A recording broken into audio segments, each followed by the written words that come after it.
Hello, keyboard community. What's going on? How are you doing? And welcome back to Board Bits. Now, in my last video, I kept talking about the K2 Pro and relating it to the K8 Pro.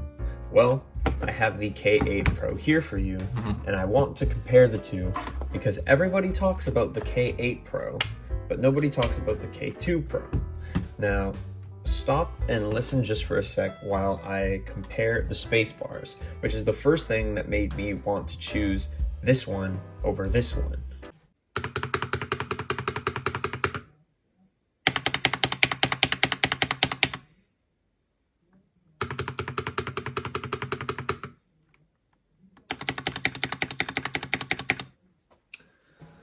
Okay, well, first of all, I need to just let you guys know that these are red switches and these are brown switches, but really it's not going to make much of a difference when it comes to the stabilized switches, because the stabilizers are the ones mainly the culprit for making the sound on like the enter key. As you can hear, the enter key on the K2 just sounds deeper, nicer, more consistent, isn't as wobbly, but on the K8 Pro, it just sounds more tinny. It's not really that wobbly. It's a little more wobbly than the K2 Pro, but it just sounds much more hollow. And believe it or not, this was the aluminum plate version. It was the aluminum frame. First of all, this cable doesn't work well with the aluminum plate. I didn't really want to add the extender. Plus, it made the sound just a little higher, a little more hollow. And I believe that while this keyboard does sound nice out of the box, it does need a bit more fixing.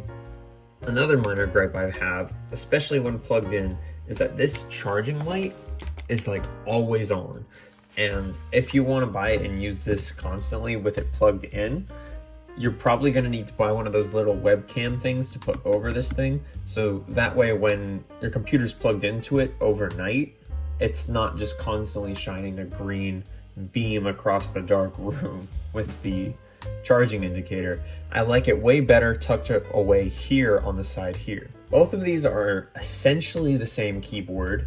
One is slightly bigger, obviously, with the delete key over here, and having the function row spaced out rather than all crammed together. You may have even noticed that on the K2, the last three in the function row have like weird coloring because it's 4433, but on this one it's 4443.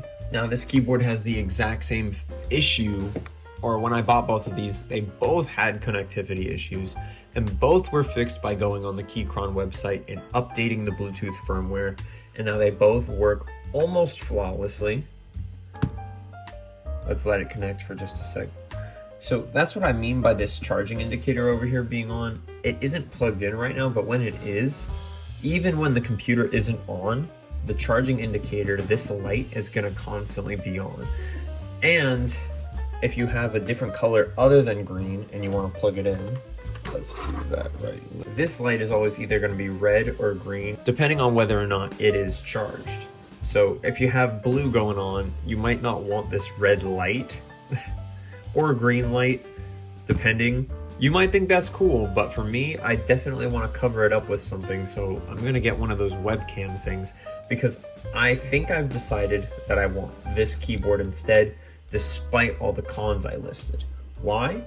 A 10 keyless keyboard like this feels just like it has more personality, you know? It has spacing between the keys. It looks like it's more than just like a blob of keys smashed together just for convenience sake. Both of them have the same two-stage risers, and I thought I was saving a lot of space, but legitimately I was only saving about less than 2 inches of space on the desk, and it looks nicer and it feels more full. The delete key is in somewhere I'm used to because for the longest time before I got into keyboards, I was used to a full-size keyboard. I believe there's more I can work with on this keyboard.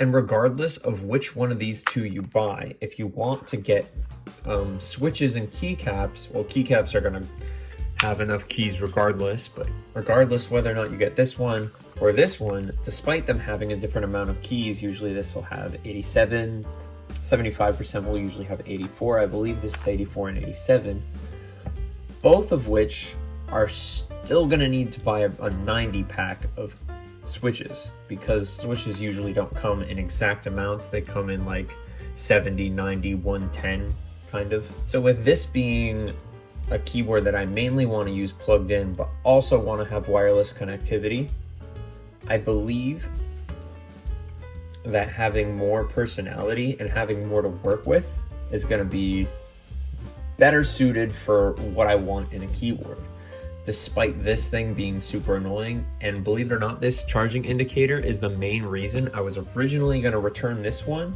and keep the K2 instead, because it didn't have a charging indicator, it was smaller, and originally this one had better Bluetooth, but after I went in and updated both of the firmwares on both of them, they now kind of work equally. Plus, you're not really saving that much space, so regardless of which one it is, it'll be fine. Also, originally I was thinking of keeping this one because of the aluminum frame version. I ended up taking it off because it sounds better that way, at least to my ears, because I like the deeper sound. When you put it on, it does make it sound a little more tinny, a little more like the Q1, which a lot of people like that higher pitch noise, but for me, I like the deeper pitch noise, so I like it without the aluminum. As well as the charger / cable just fitting way better without it. Like, because there's already an indent here without the aluminum plate. So with the aluminum plate, you need something like this just so that right angle cable will actually be able to make it. Obviously the one it comes with works, but you know, I bring your own cable. I got a coiled cable here, which I really like, and I didn't want to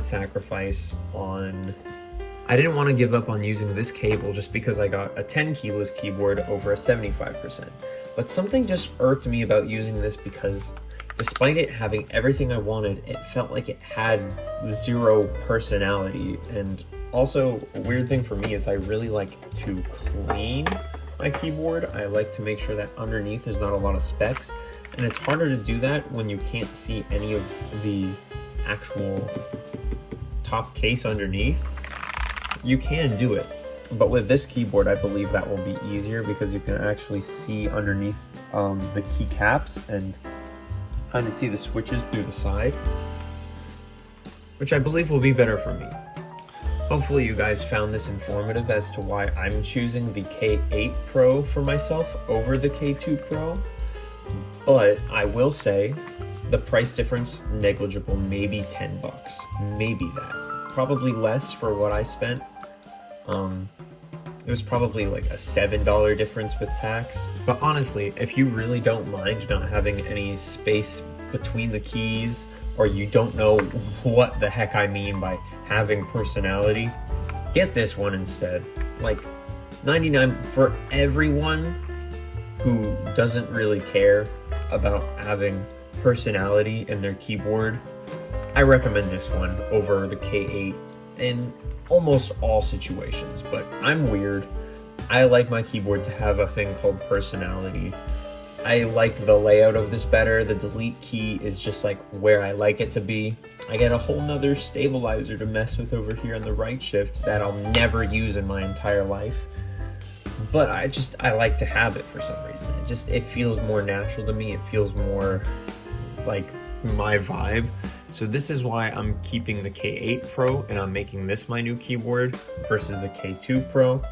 However, unless your criteria, like mine, is to have a little bit of personality and you like to clean it, I recommend the K2 over it. Just because the K2 Pro does everything and it sounds better out of the box. It has the Keychron K Pro switches, which I honestly think have less wobble and sound a little bit better than the Keychron ones. I can show you here that, seriously, this one has a lot less wobble.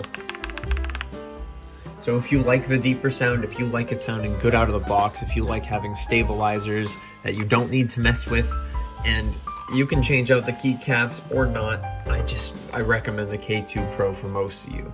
However, if you're like me and you need something called personality that's probably made up, I don't know, something that I made up in my head, plus you like having extra keys, go for the K8 Pro.